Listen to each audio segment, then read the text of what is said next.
Shalom. This is Nazama Shah Hamadabar Yasharal on my channel, Nazama the Hebrew Mystic Healer.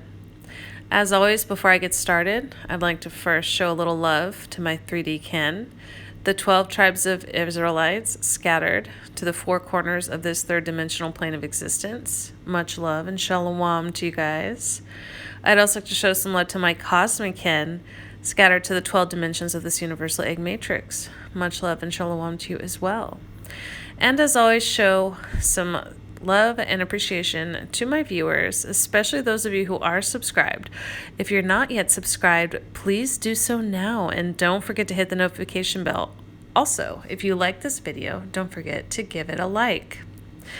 So today I'm going to be talking about the difference between extradimensionals and extraterrestrials, and how I view, in a general sense, the construct of this universe.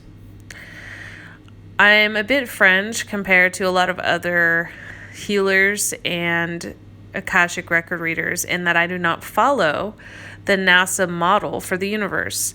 And I do not follow the NASA model for the universe because it is wildly incorrect and it does not represent any of the ancient depictions of the universe. The ancients actually had more knowledge than we do now of the particular construct of this holographic universe, because that's what it is. So why do I say that I want to discuss the difference between extraterrestrials and extradimensionals? Well, particularly in the starseed community, but also in the general quote-unquote New Age community, there's this discussion of extraterrestrials, ETs. An extraterrestrial is a being that is from another plane of existence, another planet. The reason that I do not call them extraterrestrials is that I do not follow the NASA's concept of the universe, that paradigm. By the way, NASA means to deceive or lie in Hebrew, and that's exactly what they do. And this is coming to light more and more, but I just want to say that I'm going to always embrace the more holistic view of the universal egg matrix as depicted by countless ancient societies. So NASA is literally the only one that has a different view. I digress. So an extra-dimensional, on the other hand, we already covered what an extraterrestrial is. Extra-dimensional is a being from another dimension of either this particular Earth or another dimension within one of the other realms. Now, the reason I say that they're extra-dimensionals is that Earth is not a ball, as many have been led to believe. It is actually a plane of existence, a realm. And it is actually covered with a Taurian field, which gives it the appearance of being a globe. Now, there's several Taurian fields because there are several Earth rings. And if you guys want more information on that, definitely check out my reference list of videos, because there is a man, I believe his name is Martin Kinney, and he is brilliant, and he covers the entirety of the construct of the universe based on pulling from several sources. So definitely check him out. He's got a very unique view that actually ties in very holistically, neatly, all of the spiritual concepts from the ages and different cultures. So back to what I was saying, NASA has a concept of the universe as follows. So their concept is that we have a heliocentric galaxy with which all planets rotate around the sun. That suns are also stars, and that moons are basically satellites on different planets. So this is what they teach.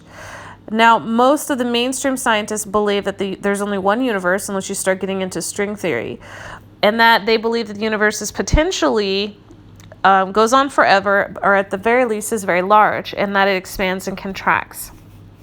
So this is what they teach.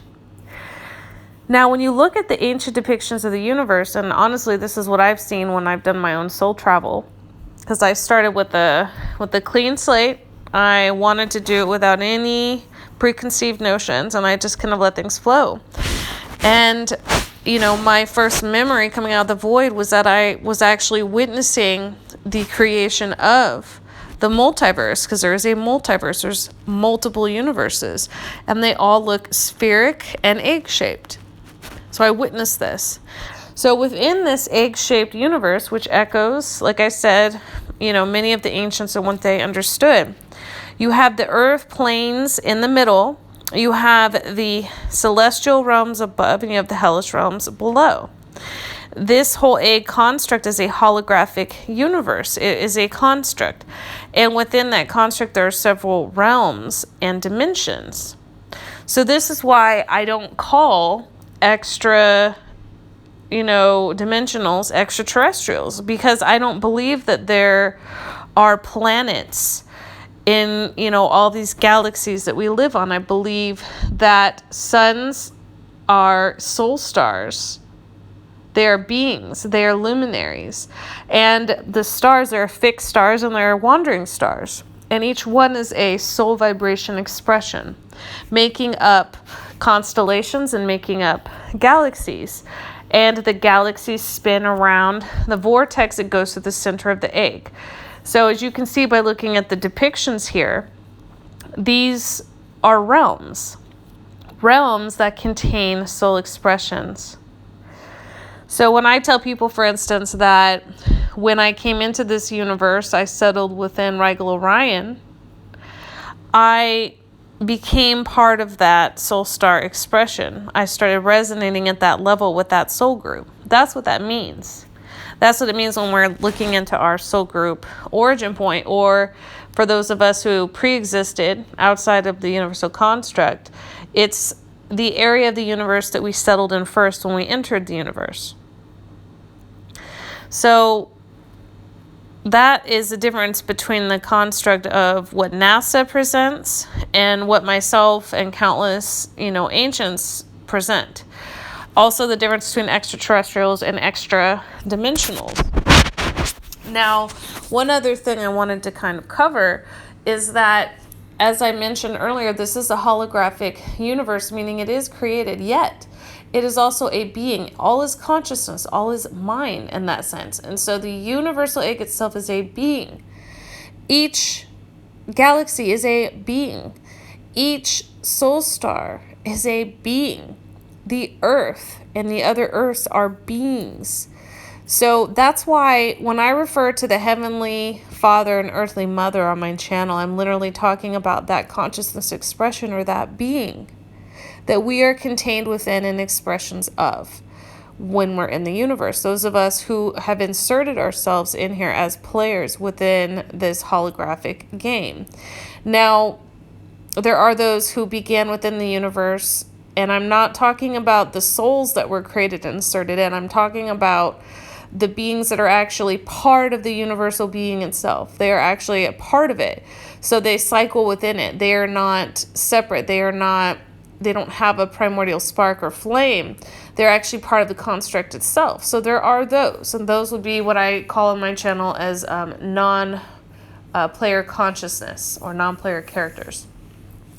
So this is how I explain it. So when you get people channeling a lot of these messages from the celestial realms, a lot of times what's happening is people are filtering it through that construct that they have of NASA based on what they've been taught as children.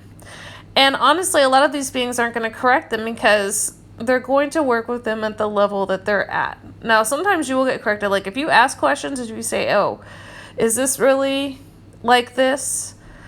They might tell you, because I know for myself, when I would talk to, my higher self, or I would talk to my soul group council, they would correct me on certain things if I asked specifically, but they don't consider it a priority. But if they're outright telling you very descriptive information about certain planets that exist and all of this, and they're not, it's not accurate. It's bullshit. And, this is kind of an issue with a lot of the beings that are being channeled. Some of them are programs, some of them have agendas, and so they want to keep us at a point of deception and to keep us passive.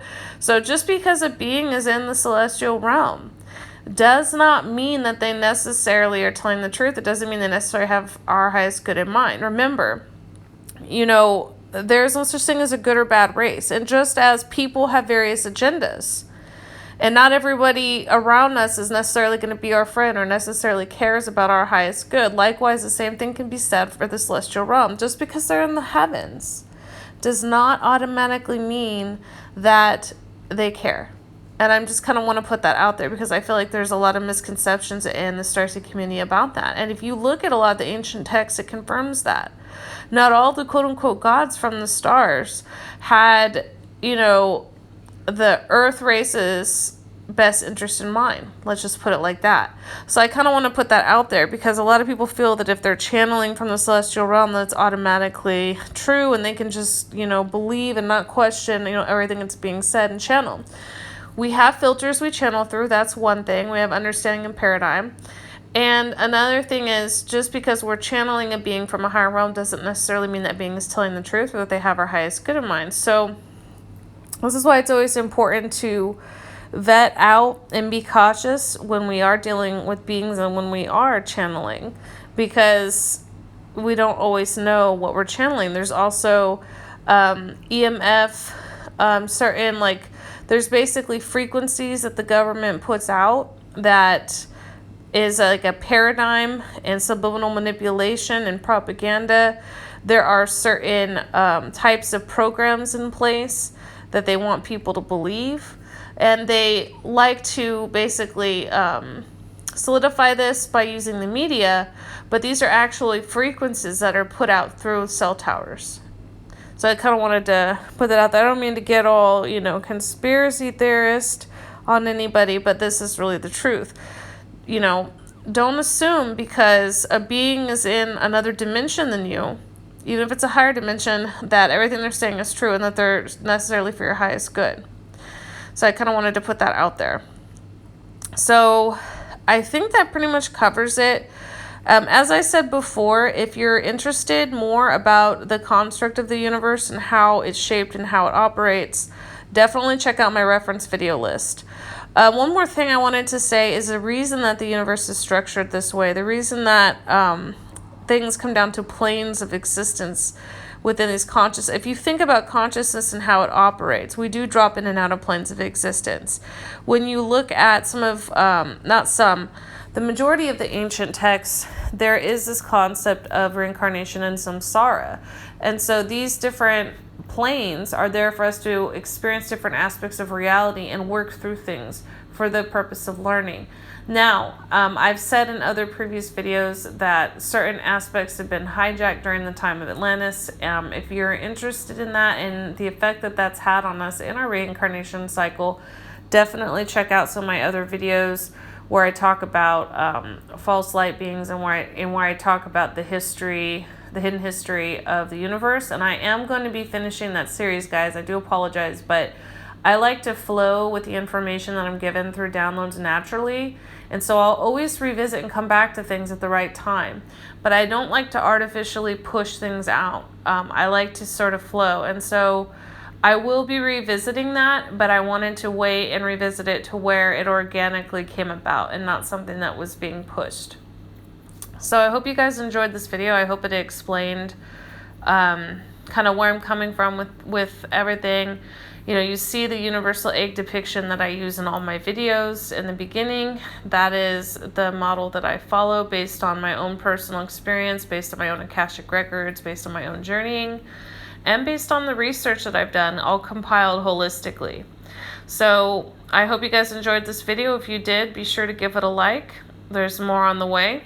Stay tuned. Shalom.